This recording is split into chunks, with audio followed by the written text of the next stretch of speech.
Hello guys, this is Bob. Good morning po sa inyo lahat. Gagawin ko po tong short presentation po about behavior of table of orders sa main table, sa mini link, and sa golden link. Marami na po kasi tayong mga members na nag-e-exitan. So maganda po na mag-guide po sila kung ano bang nangyayari sa mini at saka sa golden.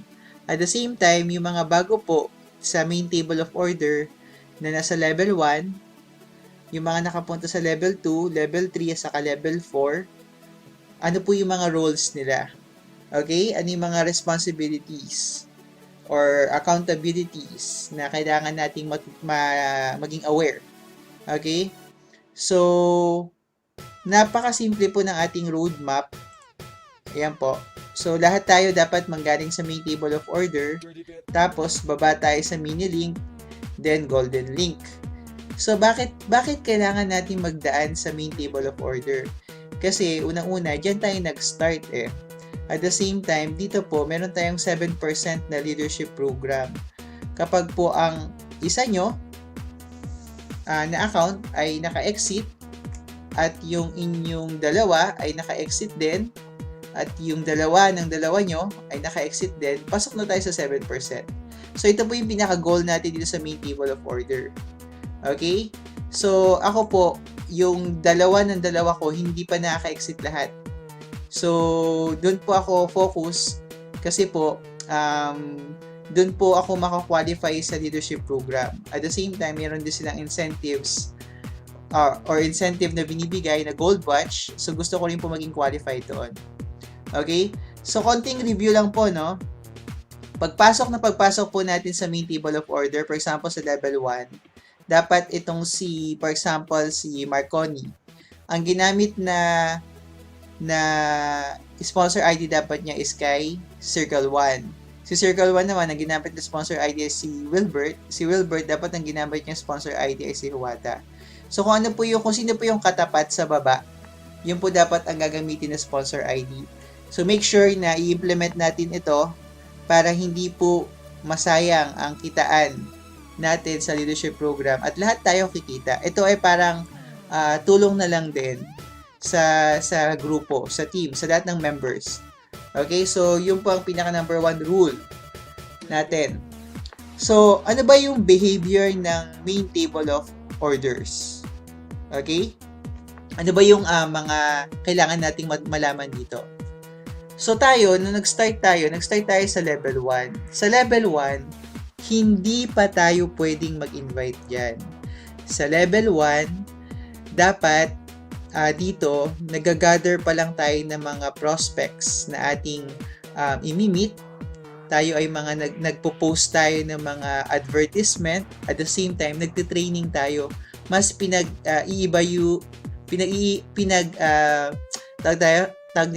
nagte-training tayo. Yan, sorry. Nagte-training tayo during this time. At piniprepare natin ang ating sarili upang kapag meron tayong mga prospects, masagot natin sila. So, in short, dito sa level 1, standby muna tayo dito.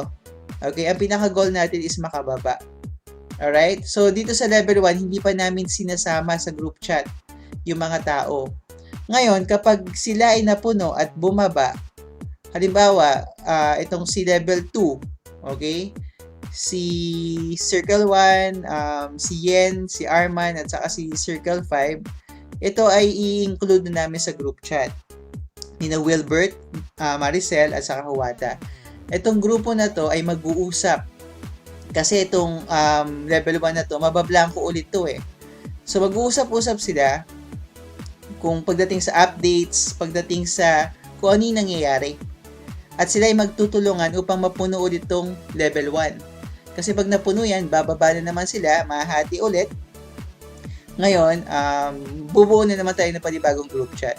Hanggang sa to the point na mag-exita na tayong lahat. Okay? So, ganun po siya. So, sa level 2, magiging part ka na ng group chat.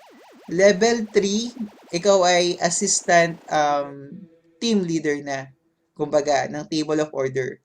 So kung meron ka ng dalawa, pwede mo silang i-assist or maglagay din ng pangatlo mo or pang-apat dun sa baba nila, sabihan mo na lang sila na palitan nila yon, no? So, yun pa rin ang goal. Ang pinaka-ultimate goal natin dito is bumaba ng bumaba sa mabilis na paraan. So, wag natin masyadong isipin, no, na yung iniipit natin yung mga prospects natin. Kung marami tayong prospects, ilagay lang natin ng ilagay. Kasi, pagdating sa second table of order, um, tayo-tayo pa rin ang magkakasama eh. I mean, ang magpupuno nun tayo-tayo rin eh. So, kailangan nating alamin yan. Okay? Kailangan nating i-let go na ang pinaka-goal talaga natin makababa sa mabilis na panahon. Okay? So, tulungan. Teamwork. Alright? So, last time sinabi ko sa inyo na dapat meron tayong tawag dito, 4 na packages. Number 1, solo. Number 2, couple account. Number 3, business package. At number 4, corpo account. Yun yung itong mga cycle na to. So, dun sa mga investors only na prospect, no, pwede natin silang hanapan ng account manager, tapos 50-50 na lang. So, doon, depende kung anong usapan, no, kung magkano ibibigay doon sa account manager nyo. Depende yan sa inyo. Okay, kung gusto nyo gawa ng papel or email or kasulatan, black and white, mas maganda para meron kayong guidelines. Okay? So, main table of order, bakit kailangan natin siyang i-keep? Kasi nga, merong 7% dyan na leadership program. Ngayon, pag tayo ay naka-exit na dyan, automatic, punta tayo sa second table of order. Tapos, tayo ay makakwalify na rin sa mini-link. So, sa mini-link, kagaya nito, ito napakabilis lang nito dahil ito ay 3 levels lang, 4, 2, saka 1. So kapag napuno yan, automatic baba na tayo.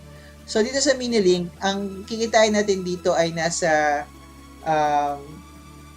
65,000 lang. 60 to 65,000. So yon pwede natin gamitin para pang-entrance sa ating Golden Link. Dito, wala ditong leadership program. Okay? Walang residual income dito. Ito ay ginawa lang para sa mga tao na kulang ang budget or gusto lang maglaro ng mabilis sa mini golden. Okay, dito ginto pa rin ang ibabayad.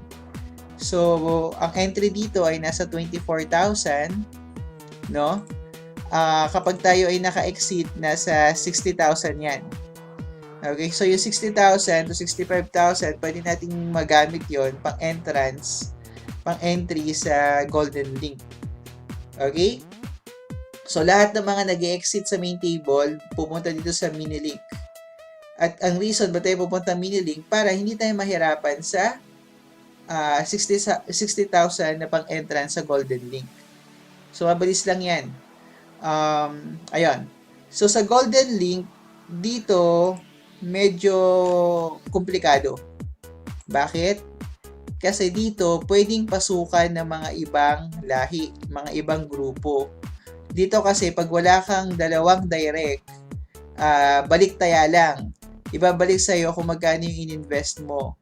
So, sayang naman, di ba? Nandiyan ka na. So, dapat make sure nyo na meron kayong dalawang direct. Alright? So, kagaya nung nangyari sa isa sa upline natin, pinasukan siya ng ibang lahi. Ito, kailangan natin tanggapin na hindi natin talaga to makokontrol. Okay? So, ano yung napagkasunduan?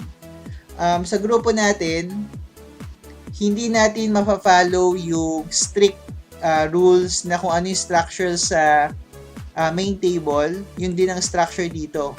Kasi iba na yung rule eh. Nagbago yung rule eh. Kung ang behavior sa main table of order ay kontrolado pa rin natin, no? Kagaya nito, kontrolado natin, okay lang, na same structure pa rin, walang problema doon, tulungan. Pero dito sa Golden Link po,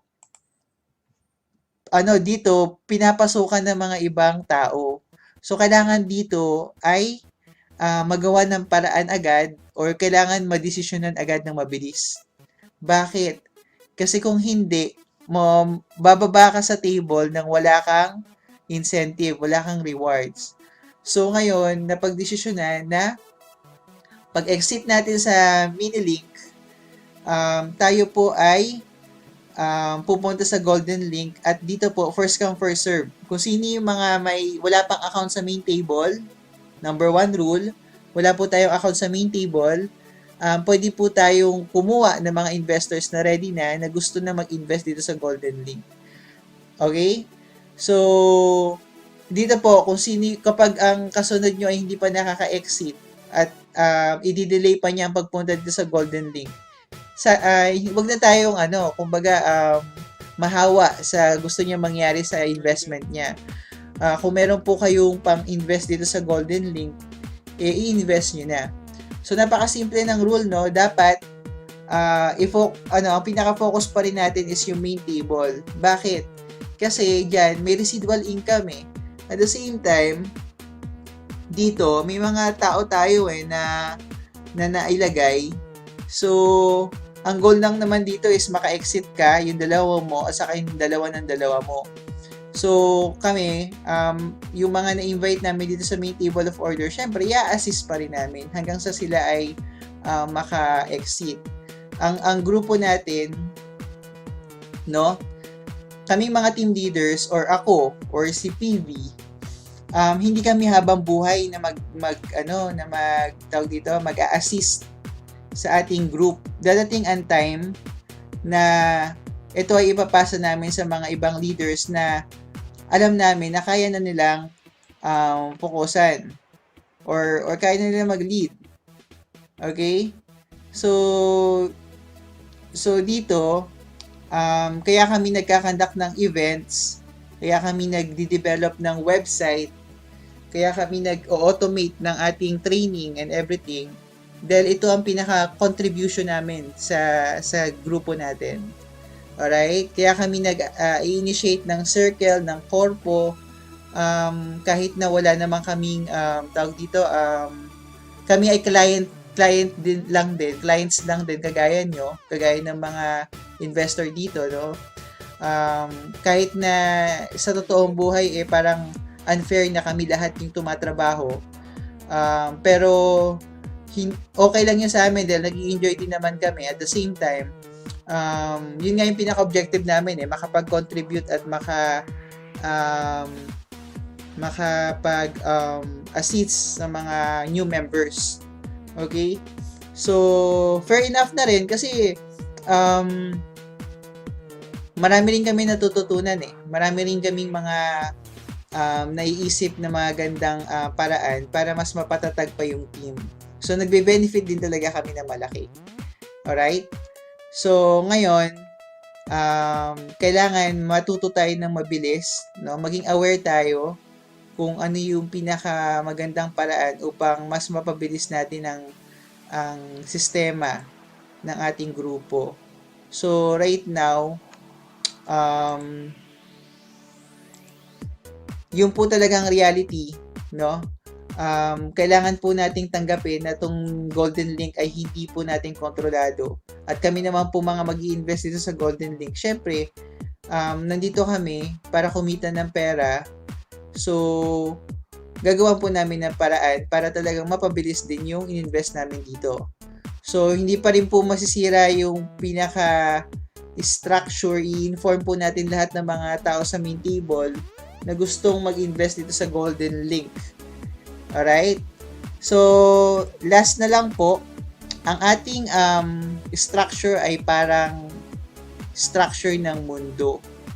Na parami ng parami, ang population, tapos paikot-ikot lang ang buhay. So, yun ang parang structure na inadapt ni M. Goldex. Hindi tayo pyramid na time will come mag-collapse. So, tayo ay cycle. Iikot-ikot lang po ang ating investment. Alright? So, yun lang po. Maraming salamat. think positive po. Meron po kaming event sa Manila. Pumunta po kayo. Thank you very much and good night.